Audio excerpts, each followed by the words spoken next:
Imagine waking up to discover that the price of your favorite imported gadget has jumped overnight, or that the bottle of French wine you usually buy for $20 now costs $27.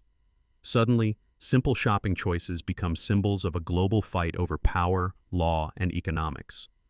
What if I told you this is exactly the kind of chaos currently unfolding at the highest levels of American government, where the president, the courts, and Congress are locked in a high-stakes battle over who really controls America's economic fate? But here's the shocker. A single courtroom decision last week just turned the entire global trade chessboard upside down, and no one, from Wall Street to Beijing, can confidently predict what comes next. Is this the moment when U.S. presidents finally get reined in on their economic war-making powers? Or will new loopholes unleash even more volatility? By the end of this video, you'll see how a little-known legal tug-of-war could change everything from your job prospects to the price of your morning coffee to America's position as the world's economic powerhouse. To understand why this story matters, we need to take a quick crash course in how trade policy actually works in America and how the rules have been bent, stretched, and sometimes broken, particularly in the last decade. Let's start with the basics. The U.S. Constitution gives Congress, not the president, the explicit authority to regulate trade and impose tariffs. Congress sets the terms for how the country interacts economically with the rest of the world. But here's where it gets tricky. Over the 20th century, facing crises and the need for flexibility, Congress delegated some of that power to the executive branch. Why? Because international trade can be unpredictable, and sometimes, as in wartime or during sudden economic shocks, the nation might need a fast, unified response. So, Congress passed laws giving the president leeway. The International Emergency Economic Powers Act, known as IEEPA, is one of these laws. It lets the president declare a national emergency and take drastic steps, including slapping tariffs on imports, if there is an unusual and extraordinary threat to the nation. On top of that, there are tools like Section 232 of the Trade Expansion Act, which permits tariffs for national security reasons, Section 301, focused on unfair foreign trade practices, and Section 122 of the 1974 Trade Act, which allows tariffs in cases of balance of payments crises for up to 150 days. But for most of modern American history, these presidential powers were rarely used in dramatic fashion.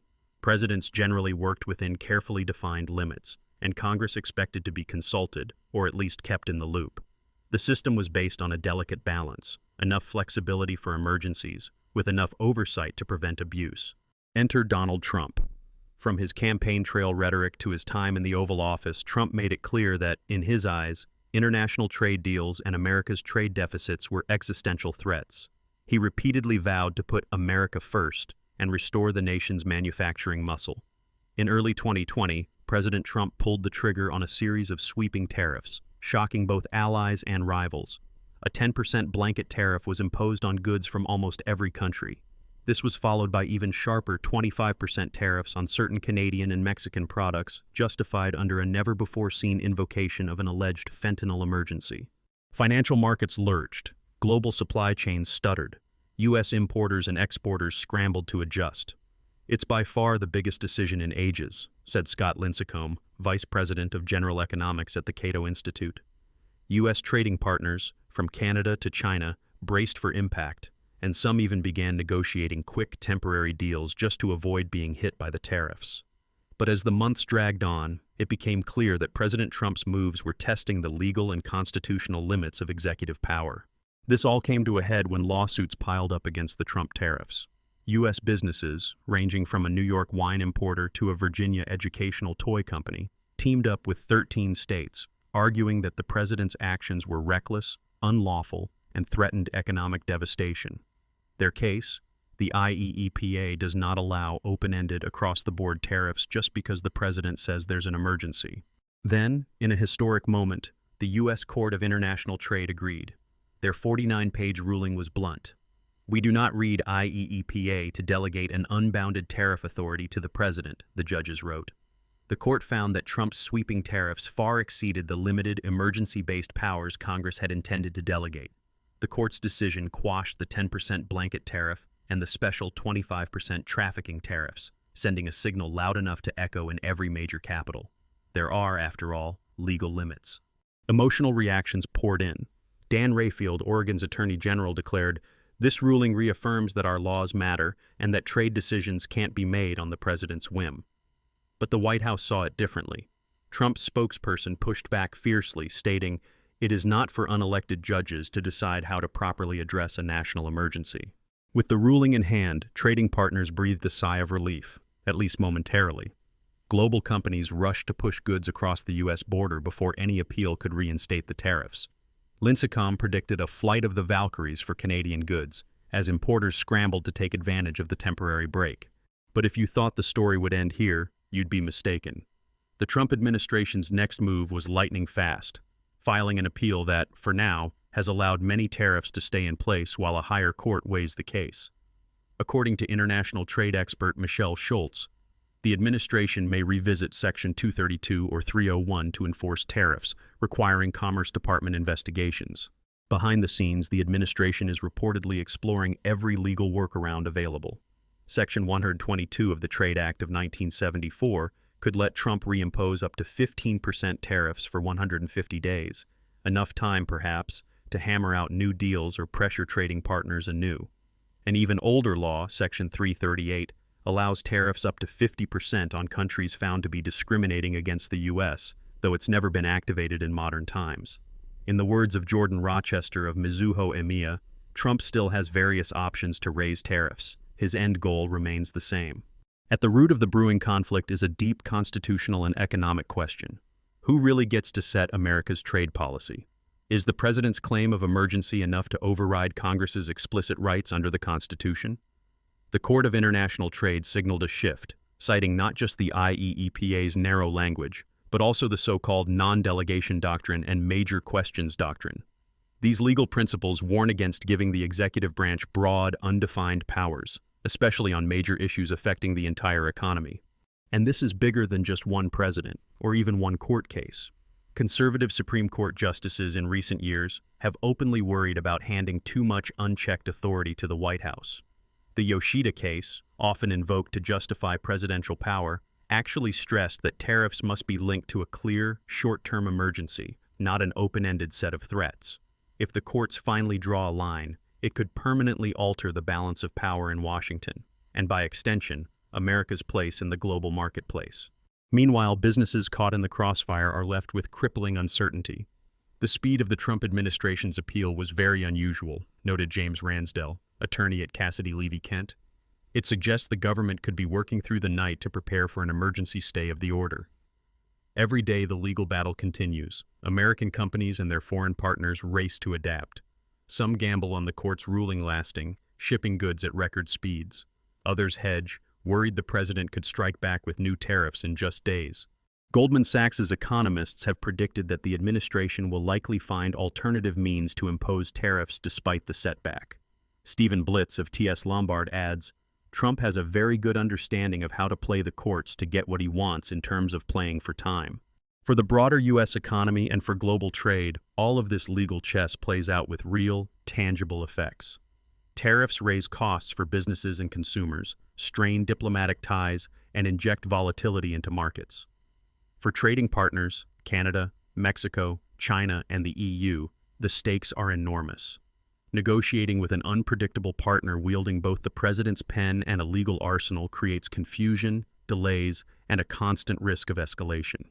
So as the courtroom drama unfolds and appeals win their way up to the Supreme Court, we're left facing a fundamental question. Has the era of unchecked presidential trade power reached its limit, or is this merely the beginning of a new legal arms race, with each administration using every loophole, every ambiguous statute to bend global commerce to its will?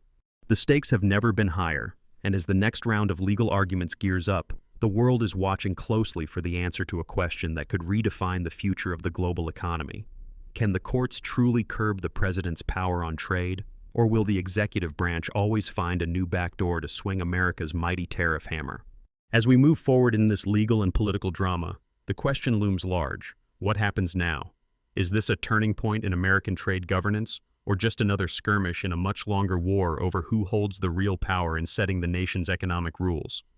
Let's look ahead, not just at the immediate aftermath, but at the ripple effects that could reshape presidential powers, and maybe even everyday life, for years to come. The next chapters in this saga are full of uncertainty. First, there's the ongoing tug-of-war in the courts. Although the U.S. Court of International Trade delivered a stinging rebuke to President Trump's use of tariffs, the story is far from over. The Federal Appeals Court has granted the administration a temporary lifeline, letting some of the tariffs stay in place while a higher court weighs in. This critical pause could last weeks, or even months, giving policymakers and legal teams time to regroup, strategize, or seek out new legal angles. Meanwhile, the Trump administration has made clear it will not retreat quietly. White House officials have already promised to use every lever of executive power to continue their fight. And, as trade experts warn, the president doesn't have to rely solely on the International Emergency Economic Powers Act. There are other, older tools in the White House arsenal. Section 122 of the Trade Act of 1974, for example, gives the president the authority to impose temporary tariffs, up to 15% for 150 days, if he claims to be correcting a balance of payments deficit. While more limited in scope, this could become a new front line in the trade wars. Beyond that, Section 232 of the Trade Expansion Act remains a favorite fallback. It allows the president to take action, including tariffs, if imports threaten national security. The definition of national security is remarkably flexible, and previous administrations, from steel to aluminum, have used it to justify wide-ranging measures. And then there's Section 338 of the Trade Act of 1930, a rarely used clause that allows tariffs of up to 50% if another country discriminates against the U.S. While it's never been fully deployed in modern memory, some legal strategists view it as an ace in the hole. What's at stake in these legal maneuvers isn't just the fate of a few tariffs. The courts are being asked to decide once and for all how much economic power the U.S. president really wields. The non-delegation doctrine now looms over every hearing.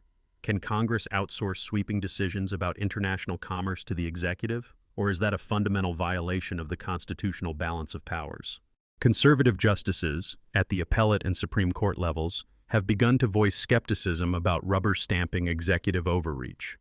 The so-called major questions doctrine has become a buzzword in legal circles, signaling that any action with enormous economic impact may require an explicit green light from Congress, not just broad, open-ended statutes.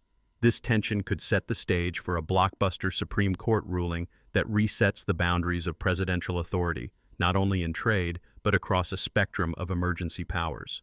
So, what might happen next? There are essentially three potential scenarios, and each carries its own risks and opportunities. First, if the Supreme Court upholds the lower court's decision, it could set a precedent that curbs the president's ability to impose broad, unilateral tariffs. This would force the White House to collaborate much more closely with Congress on trade issues. The result? A more stable, predictable environment for global commerce, and perhaps a more multilateral approach to negotiating future trade disputes. Economists and CEOs alike might breathe a sigh of relief, knowing that trade policy will be less subject to the whims of a single leader. But such a decision could also bring its own complications. Congressional gridlock is notorious, and if lawmakers reclaim full control over tariffs, there's a risk that protectionist interests, farm states, manufacturing lobbies, tech giants, could bog down any effort at coherent policy. Some trade experts fear Congress could become even more beholden to special interests, hampering any nimble response to global economic shocks. The second scenario? The administration successfully exploits legal loopholes, such as Sections 122 or 232, to reimpose tariffs or create new ones under the guise of temporary emergencies or national security. If courts decline to challenge these statutes, or if Congress fails to assert itself, the president could maintain a vast toolkit for trade brinkmanship. This would mean continued volatility. Investors, importers, exporters, and everyday consumers would have to brace for sudden price hikes and shifting supply chains at the stroke of a pen. As Scott Lincecum of the Cato Institute noted, the only question is how long it lasts. There's also the third possibility. The tug-of-war between Congress and the president prompts lawmakers to rethink the entire system. Emboldened by the courts, Congress could pass new legislation that reclaims its constitutional authority over trade, closing loopholes, and limiting the use of vague emergency powers.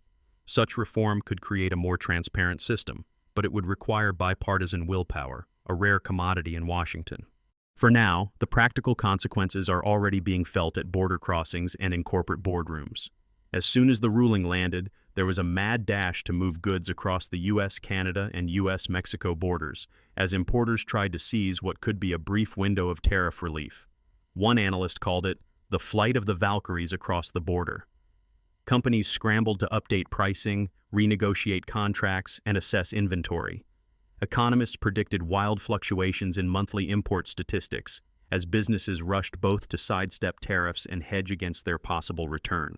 But it's not just CEOs and customs brokers who are affected. If you buy imported goods, appliances, smartphones, clothes, the price tags on store shelves are shaped by these high-stakes showdowns. In the past, sudden tariff hikes have translated into price increases for everyday essentials, from washing machines to wine. If volatility continues, consumers may have to get used to fluctuating prices and unpredictable product availability. And here's a seldom mentioned secret. Even big market players don't always know what will happen next. Many multinational companies now keep teams of lawyers and economists on standby to interpret every court order, White House memo, and customs bulletin. For all of Trump's showmanship, even major finance houses like Goldman Sachs admit that the White House can often outmaneuver the courts, at least in the short term, by pivoting to new statutes and executive orders. Why should you care? At its core, this isn't just about arcane legal battles or partisan score settling. The outcome will decide how responsive, or how unpredictable, U.S. trade policy becomes. In a tightly interconnected world, a tariff imposed by one leader can ricochet through global supply chains, affecting jobs, prices, and even diplomatic relationships. If you're following the debates on social media or seeing headlines about tariffs and trade wars, take a closer look at the legal fine print. Ask yourself, who really has the power to change economic policy overnight? Is it the Congress you elect or the president you watch on TV? The answer is still being written, one court decision at a time. Can ordinary Americans influence the outcome? More than you might think. Lawmakers are sensitive to pressure from their constituents, especially small businesses and states hit by shifting trade winds. When the Liberty Justice Center filed its lawsuit, it did so on behalf of entrepreneurs worried about keeping their doors open. Their voices, and the voices of voters, will shape how Congress responds to future power grabs by the executive branch. For businesses, the lesson is clear. Prepare for turbulence, diversify suppliers, build flexibility into contracts, stay abreast of legal developments, and be ready to seize short-term opportunities like tariff holidays while staying nimble in the long run. For consumers, awareness is power. If you notice price swings or shortages, know that these aren't random. They're the visible waves from an invisible legal battle over who gets to set the rules of international trade. Pay attention to which politicians are advocating for checks and balances, and which ones want to centralize power in the executive. And for anyone with a stake in democracy, the broader lesson is sobering but empowering. The boundaries of presidential authority aren't fixed. Constitutional checks and balances work only when each branch asserts its duties, and when citizens demand accountability. As Oregon Attorney General Dan Rayfield declared after the landmark ruling, this reaffirms that our laws matter and that trade decisions can't be made on the president's whim. So, circling back to our key intrigue, will the courts succeed in really limiting presidential power over trade, or will future presidents keep finding new loopholes? The answer, for now, is somewhere in between. The courts have shown a new willingness to challenge executive overreach, but the legal playbook still contains many backup plans for any ambitious president. The constitutional battle is not settled. Instead, it's reaching a new, potentially explosive phase. And here's one secret fact. Tariff statutes like Section 338, tucked away in the 1930 Trade Act, still sit unused, potentially giving future presidents even more power if courts and Congress don't act. Most Americans, even business insiders, have never heard of these dormant laws that could be resurrected at a moment's notice. In this high-stakes chess match, no move is ever final. The balance of power will continue to swing, shaped by legal arguments, congressional action, global events, and, most importantly, the people who hold all branches of government accountable. If you found this deep dive eye-opening, don't forget to like the video, subscribe for more clear-eyed analysis, and hit the bell for updates. What do you think? Should Congress reclaim its trade powers, or is a strong executive necessary for tough times? Let us know in the